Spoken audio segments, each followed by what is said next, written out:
Good evening, everyone. My name is David Carnavale. I'm the Assistant Vice President for Undergraduate Financial Aid.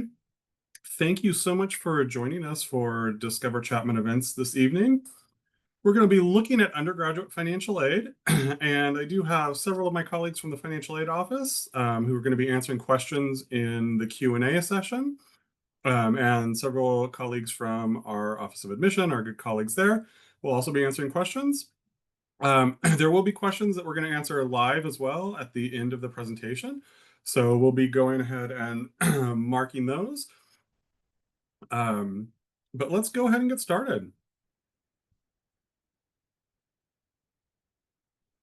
So things that we'll cover this evening: who we are and what we do. We're going to look at tuition, financial aid, the application process and any deadlines, and some frequently asked questions. Our focus really is on undergraduate students applying to Chapman for the fall 26 term or later. Most information will apply to U.S. citizens, eligible non-citizens, and California DREAM Act students. We will look a little bit closer at international students, but they'll be working closely with their admission counselor to determine their financial aid eligibility as well.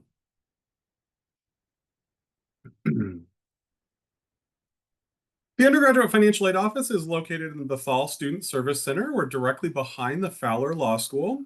Our hours are listed there for you. We do close for lunch.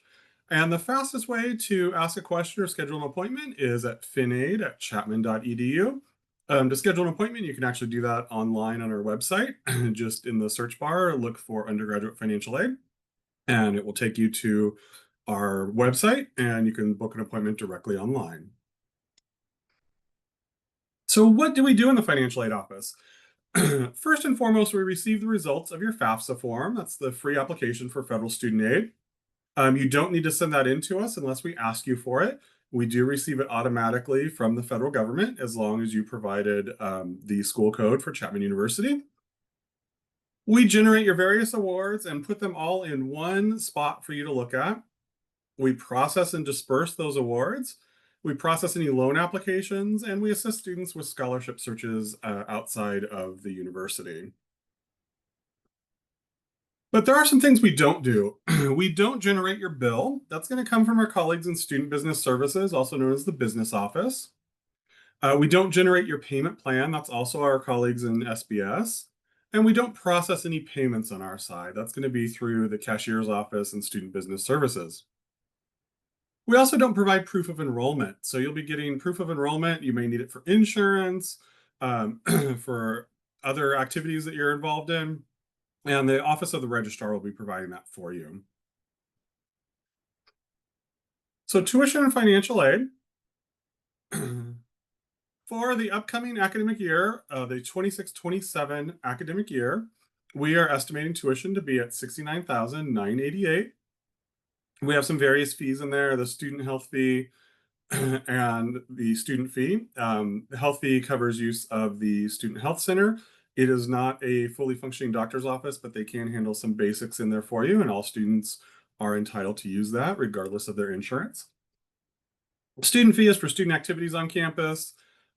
First year students, we estimate that your housing cost will be $12,666, and your meal plan will be an estimated $62.34, bringing the total that we're going to be billing you to approximately $89,262. So what tools do we have in our toolbox to help you pay this bill? So you may have a college savings plan or any kind of other savings, monthly income that you're going to be using towards a payment plan.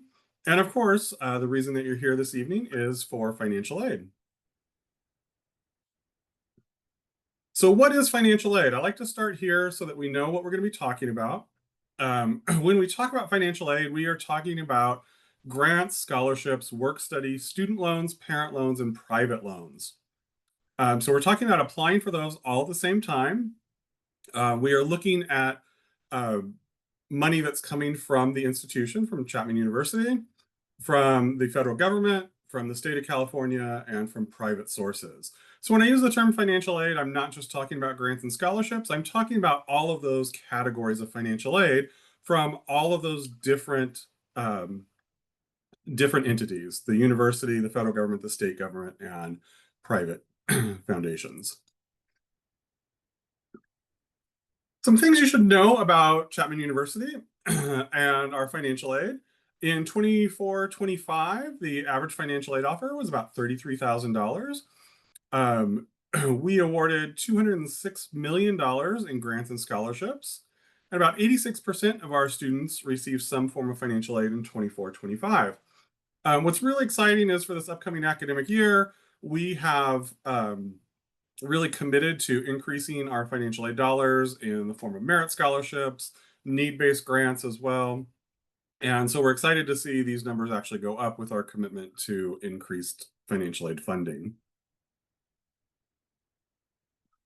Where did that money come from? The biggest slice of the pie here is coming from Chapman University in the form of grants and scholarships. Some of the smaller chunks there, private scholarships account for about 1% of money that comes into the university. State grants and federal grants are about 3% each. Work studies about 3%. Federal loans and private loans, you can see there about 28% in federal loans and 3% in private loan funding. So a bulk of the funding does come in directly from the university. The application process. The application process for financial aid is fairly simple. For merit scholarships, what you're going to do is fill out your admission application. The due date is based on the admission deadlines, whether it's early action, early decision, regular decision. If you're a transfer student as well, you have some pushed out deadlines there as well. It is awarded at the point of admission, and all applicants are reviewed for a merit scholarship. So you don't need to do anything special or anything different or any different application. You only need to fill out that admission application, the Common App, and we will review you for a merit scholarship. Merit scholarships can be up to $42,000. Some departments do offer talent-based scholarships. The application for this is your admission application. And if your department requires it, a creative supplement, an audition, portfolio, or something similar. As you apply for admission, when you submit the Common App, you will receive information about the creative supplements and any kind of audition process. And you'll be reviewed for those scholarships automatically as well. For the due dates, make sure that you're looking at your admission due dates for regular decision, early decision, and early action. Need-based financial aid, the only additional document that you need to complete is the FAFSA, or the free application for federal student aid. This will open you up for consideration for need-based grants, work study, student loans, and parent loans. Once you're admitted, we'll be able to match your FAFSA to your student ID, and we will get that award out to you. The 2026-27 FAFSA is now open. So it opened just a little bit before October 1st. You are not too late, so don't worry about that. Students who have completed the application process for financial aid, so you've completed that FAFSA, you're going to receive your offer after you've been admitted. For early decision, we recommend that you have your FAFSA in by December 1st. Packages are typically available the week of December 16th, sometime around there. You'll receive it within a day or two, or sometimes within an hour or two of you receiving your admission decision. Early action, we recommend the same. Your packages will be available the second week of January. Regular decision is a March 3rd priority deadline. We will still accept FAFSA applications well after these deadlines, but it is a priority deadline of March 3rd, and you will receive your financial aid package shortly after your admission decision for those regular decision folks. To get that financial aid offer, the FAFSA must be complete. The results of the FAFSA must be valid. So no additional information is needed. Income and asset verification. If we are asking you for some of that information, we will be able to generate a preliminary financial aid offer pending the receipt of verification documents. So we may have to ask you for copies of tax returns that were used, bank statements, things like that. It's a very small percentage of student population that we do ask for that. And it's typically at random as selected by the federal government. Any kind of identity and citizenship verification, Typically, that's handled by the federal government directly, but on the off chance that we do have to provide verification of that, we will not be able to generate that preliminary financial aid award until that additional information is received. And we will go ahead and let you know that we do need additional information. So, some things that you should know about the FAFSA. The FAFSA is for US citizens and eligible non citizens. It determines your eligibility for federal, state, and institutional financial aid. You're going to be able to fill that out at fafsa.gov or studentaid.gov. It's going to redirect you to the same website.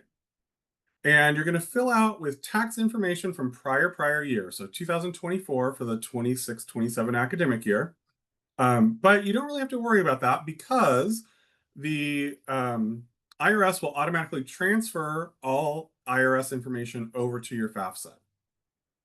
All other questions are as of the day that you sign the document. So when it's asking you for things like your asset information, that will go ahead and put in as of the day that you're signing it.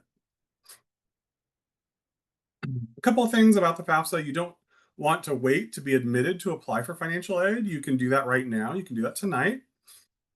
You will not receive your financial aid offer until you are admitted. Sorry, that was a little out of order there. When you complete the FAFSA, this is kind of the best flow that guarantees very little hiccups on the federal government side. And it starts with the student filling out the FAFSA. They provide consent. Consent is to access any kind of IRS records that may be sitting out there. You're going to answer some questions. You're going to complete a parent wizard. And that will let you know what parent should be invited to be a contributor to the FAFSA. And then the student's going to sign it with their FSA ID and password. And at that same time, as soon as they invite the parent will receive an email application or an email that says, you've been invited to contribute to a FAFSA. Please accept by clicking here. You'll click there, and that will be the invitation. You'll log in with your own FSA ID and password as a parent. You'll accept that invitation, provide consent for the IRS data retrieval. You'll verify any of the IRS information as requested, answer any asset questions, and submit your portion of the FAFSA. Pretty simple. And then the FAFSA is completed and will process and will be sent to our office eventually. Things to remember, who is a parent on the FAFSA? It's the parent who provides the most financial support for the student. We want that parent's spouse if they're married or remarried, regardless of prenuptial agreements or any kind of other agreements. If parents are not married but live together, then we want both parents to provide their information. If the financial support is equal, then it's the parent who made the most in the year being reported. Physical custody is not considered, and the FAFSA does not recognize informal separation. So we do want to make sure that we have the correct information on here. If a parent pays child support and that child support is more than 50% of the child's total financial support, the parent who pays the child support is the parent of record for the FAFSA. So really, the FAFSA is looking at the parent who provides the most financial support and that parent's spouse if they're remarried. A little bit more about the FAFSA. The parent wizard will help the student determine who should provide information. Both parents may need to be collaborators separately if the parents are married and filing, that should say filing separately. So I apologize for that typo there. If they're married and filed jointly, then only one parent needs to be a collaborator, and they are providing consent for both parents at the same time. If a parent loses, deletes, or declines their invitation, the student must re-invite the parent. You'll not be able to call into the Chapman Financial Aid Office or the federal helpline to get that again. The student will actually have to log in and resend that directly from their own account. The FAFSA questions, it asks basic demographic information for the student and the parent, dependency questions, so whose income is the student dependent on, some income information retrieved from the IRS, and asset information as of the day the FAFSA is signed. Fairly quick process on the FAFSA. It gets easier and easier each year. Right now, it's about a 10 to 15 minute application. So it shouldn't take you longer than 10 to 15 minutes. Each student applying for financial aid must complete the FAFSA. Students will complete the FAFSA each year. Most changes to the FAFSA will be completed by Chapman based on verification if you are selected randomly for verification. Um, we do not utilize any other financial aid application. So we do not utilize the profile. We do not have an internal application of any sort. We only use the FAFSA form.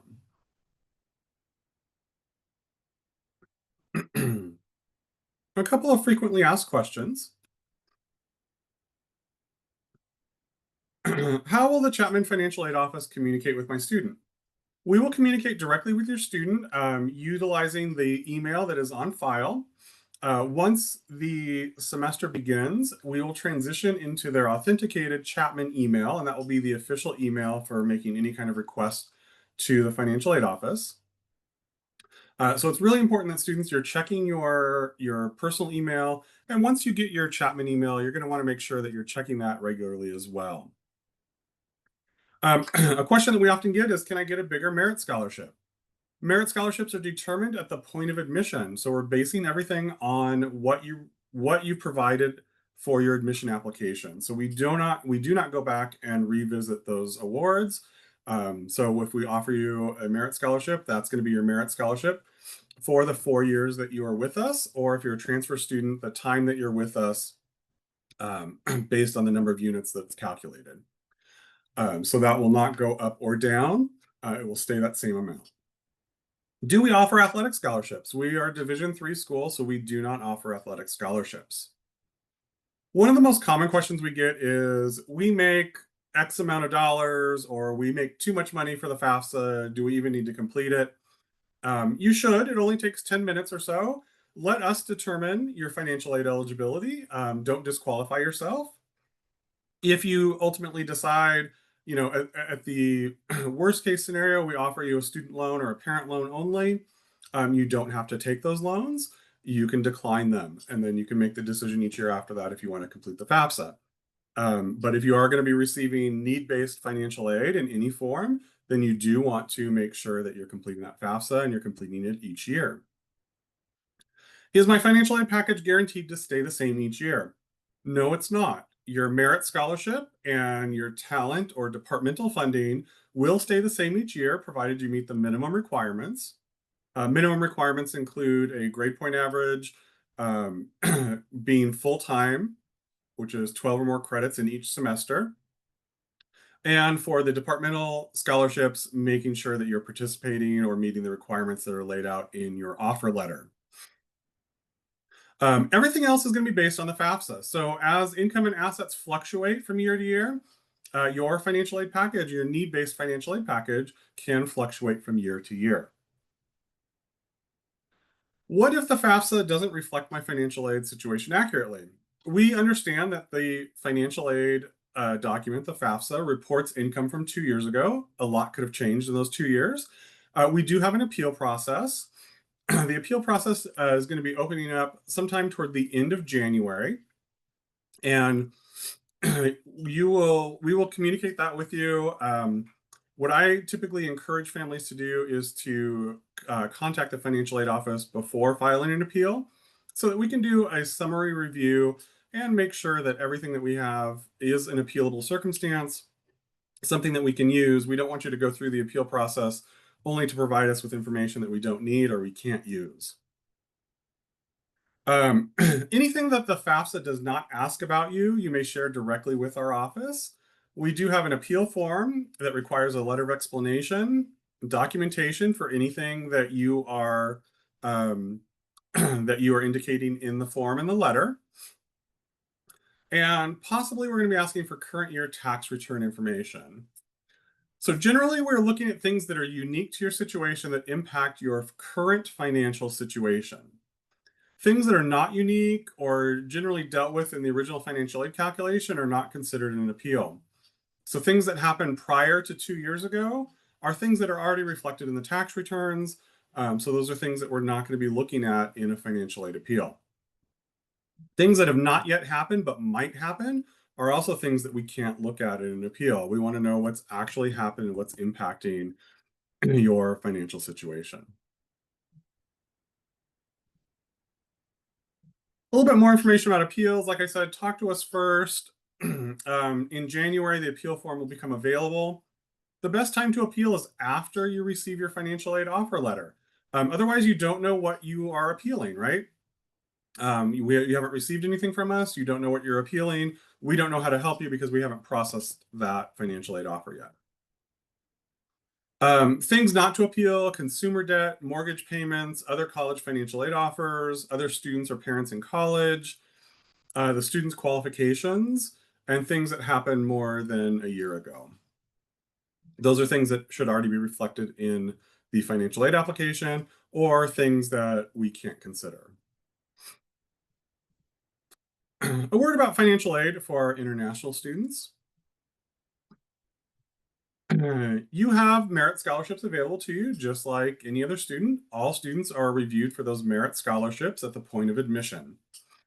You are also qualifying for departmental scholarships. Um, Same process.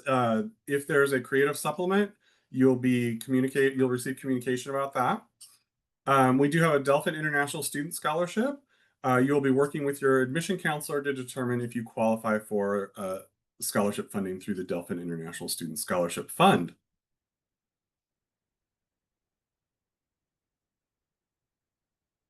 I see lots of questions popping through here.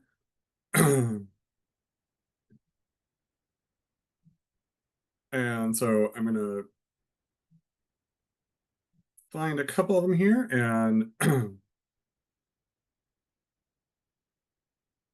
see what we've got. There's lots of questions about what happens if your tax information or something is different from the information on the FAFSA. And again, that's going to be through the financial aid appeal process. You will let us know about that. Otherwise, we're going to assume what's on there closely reflects your current financial situation. That's through the appeal process.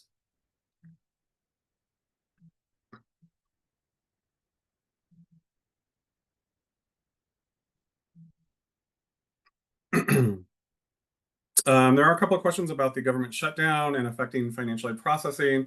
The government shutdown does not currently affect financial aid processing through processing the FAFSA form, so you don't need to worry about that.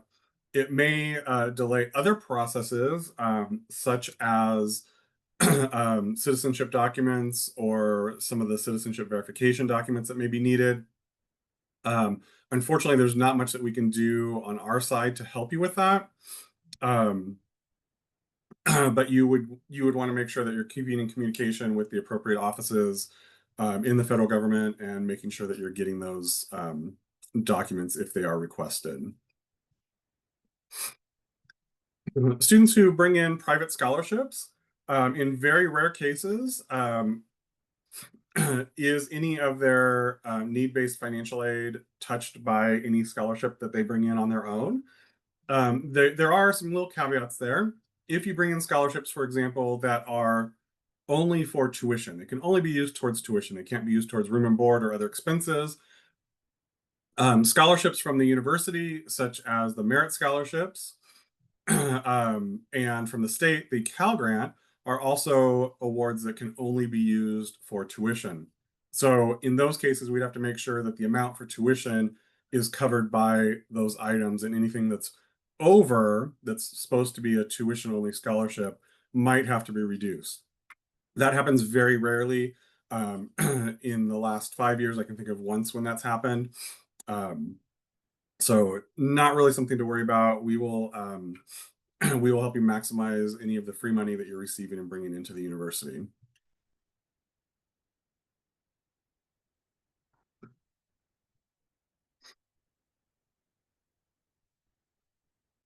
Your financial aid package includes all financial aid that you receive from the federal government, the state government, the university, and you are required to report to us any private scholarships that you may receive, and we will add those to your award as well. So all of your financial aid is going to be in one place. It's going to be in that financial aid offer letter.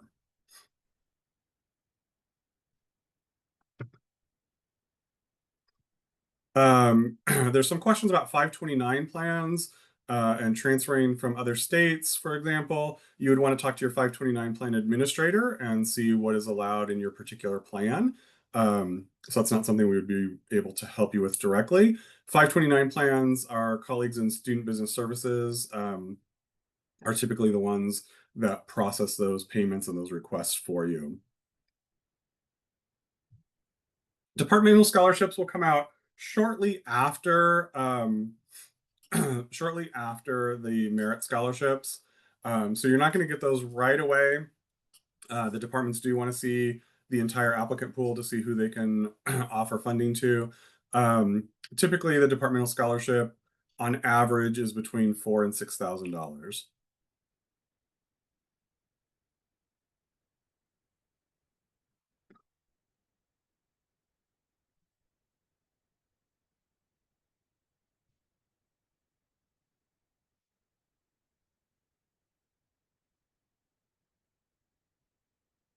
Let's see. There's a question about a Cal Kids plan. Unfortunately, I'm not familiar with that, so you'd want to talk to your plan administrator to see if that's a 529 plan. It sounds like it is. Um, we do not admit based on information on your FAFSA, so we are a need-blind institution when it comes to admission. So applying for financial aid or checking the I am applying for financial aid box on the Common App does not impact your chance of admission.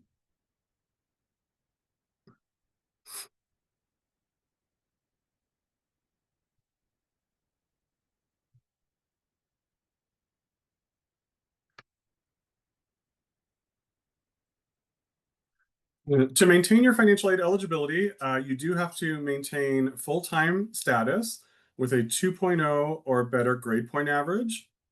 To maintain your merit scholarship funding, it is full-time status with a 2.75 grade point average.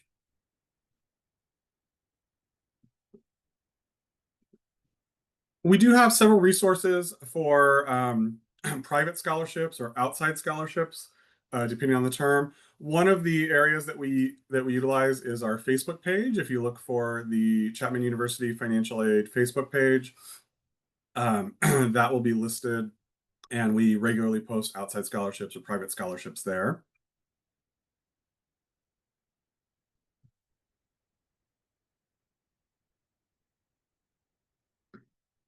We have a question about cost of living of the applicant's home state. Is that taken into consideration? Cost of living in your state is taken into consideration on the FAFSA form in the way that the student aid index or the results of the FAFSA are calculated. So indirectly, we do look at that, yes. Would we consider appeal based on cost of living? No, we would not.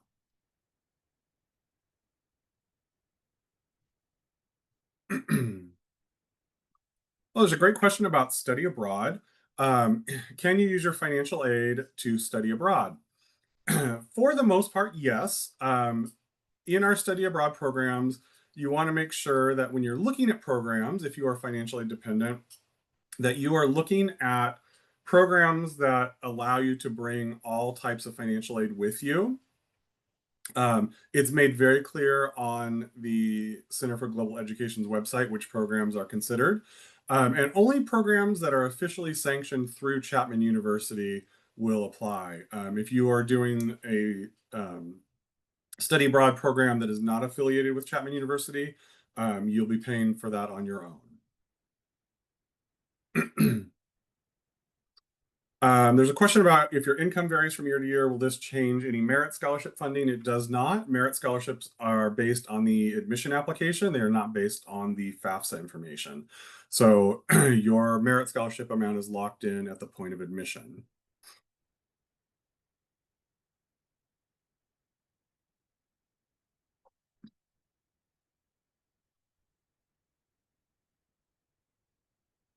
Right now, we only post scholarship information on our Facebook page. There will be some cross-posting coming up on Instagram, but right now our Facebook page is the best resource. You don't have to like or follow the group or anything like that. You can be a lurker, and parents can look at it, students can look at it. So that is our best resource. Also, on our regular website, we do have a few resources that students can use that are free resources. Um, so you'll see those on there as well.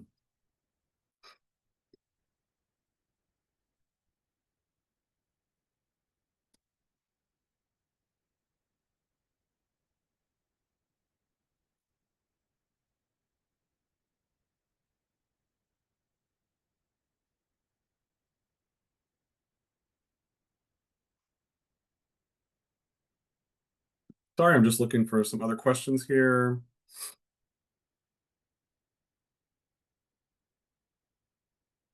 Oh, for our early decision candidates, yes, you receive the same opportunities for financial aid as regular decision candidates. So we we do not hold anything back just because you're applying through ED.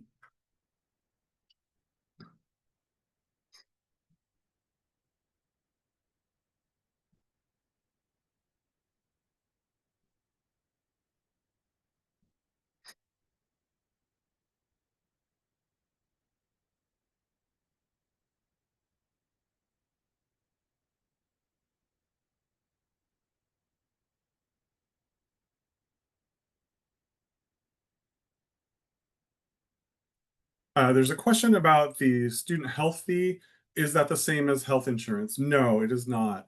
The student health fee allows students access to our health center on campus. It is not a fully functioning doctor's office. Students are required to have their own health insurance.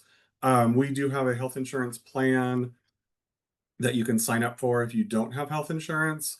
But you are required to show proof of health insurance prior to enrollment, or we will go ahead and enroll that for you automatically.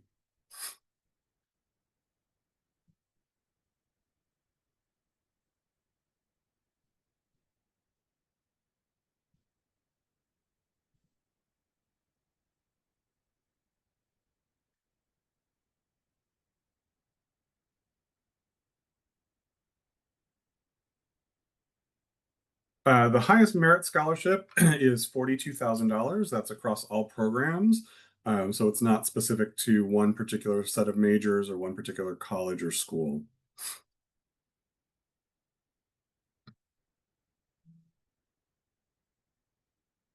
Your admission application is a holistic review. So your merit scholarship is based on that admission application. So it's not just strictly a GPA. We are going to be looking at other aspects of your application to determine your merit scholarship amount.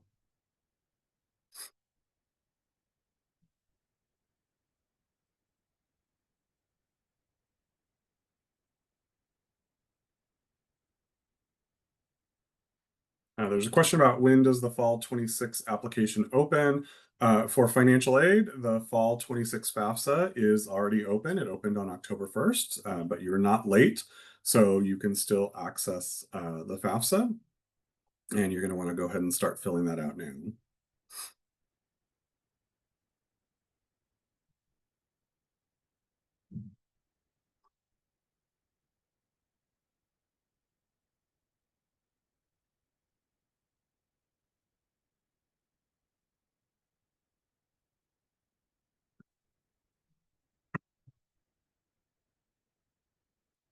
There's a question about if you have unstable income, your income varies from year to year. How does this change your financial aid? It's only going to impact your need-based financial aid. So your need-based grants, loans that are based on need, work study eligibility.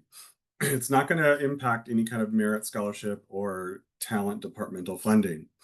And it depends on the fluctuation of the income. Small fluctuations generally do not, you do not see a big change in financial aid packages. Depending on how big that fluctuation is, you may see bigger changes. But again, as if that income goes up significantly one year and you lose some need-based financial aid and then it goes down significantly the next year, you're going to gain some of that financial aid back.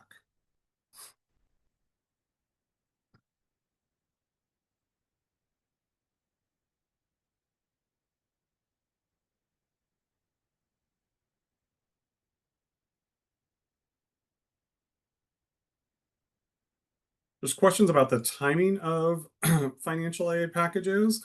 Um, so we try to get them out within a day of you receiving your admission decision. You don't need to email us to make sure we have everything. We will let you know if we're missing any documentation. We will let you know that automatically. um, Early decision, you're going to be receiving yours sometime in your admission decision, probably sometime in the middle of December. Financial aid package will come out shortly after that, within a day. um, Early action, you'll receive yours in January. And then moving forward with regular decision, you typically receive it within a day or two of your acceptance.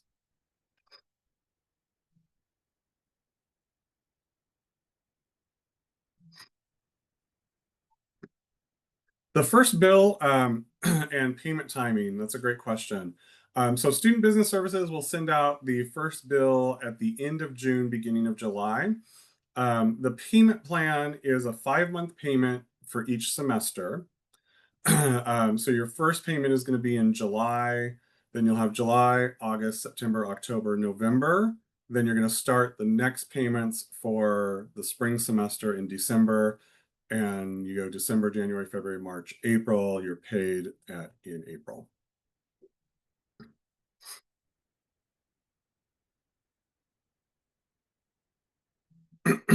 There's a question about merit scholarships. Are you only considered for merit scholarships when you're entering as a freshman? When you're entering as a freshman or a transfer student, you're considered for merit scholarships. We do not award merit scholarships to continuing students, um, are not considered for additional merit funding or first time merit scholarship once they've enrolled at the university.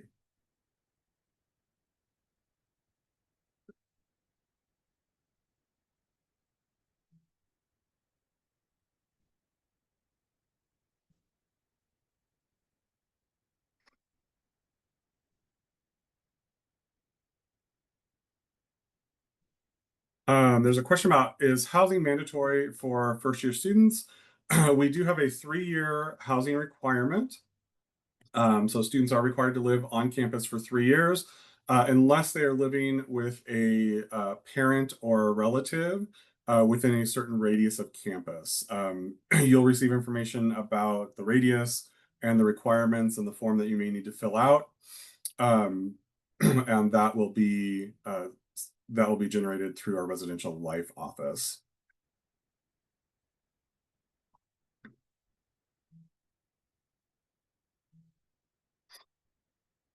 There are a couple of questions in the chat about the CSS profile. We do not use the CSS profile. Please do not send us a copy of your profile. We will not use that information.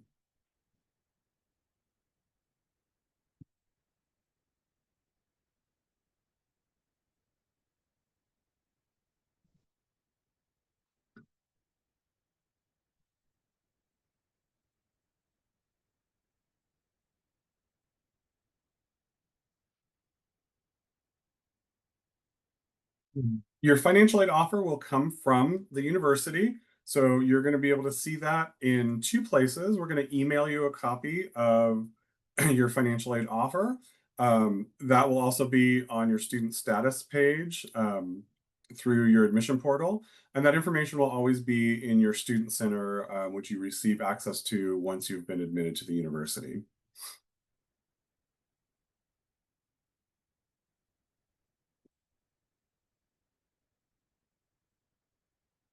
There's a question about AP scores. That's going to be a question for the academic side of the house. I believe it's elective credit. We do not reward students financially for passing AP classes. It's going to be a unit academic issue.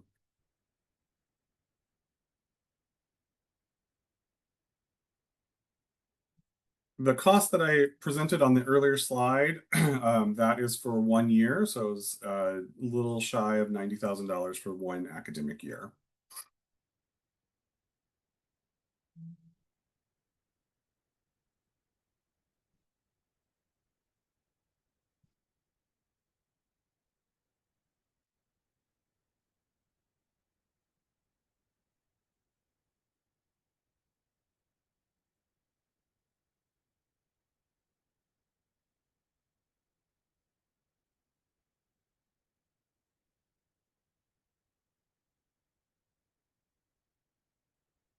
Looks like we have time for about two more questions here.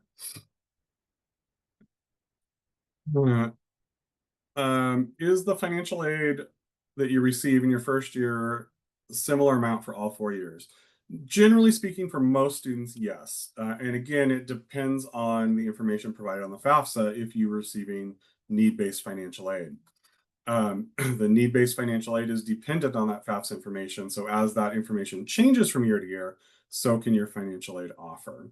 But your merit scholarship will stay the same from year to year, provided you're meeting those minimum requirements of 2.75 grade point average and you're full time.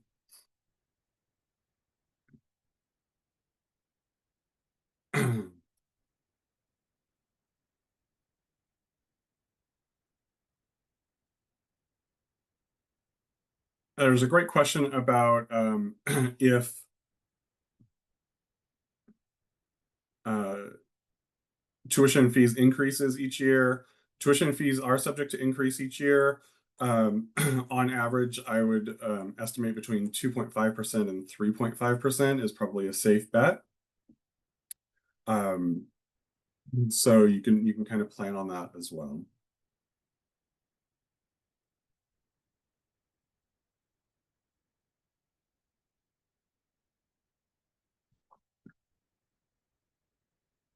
I want to thank you all so much for being here with us this evening.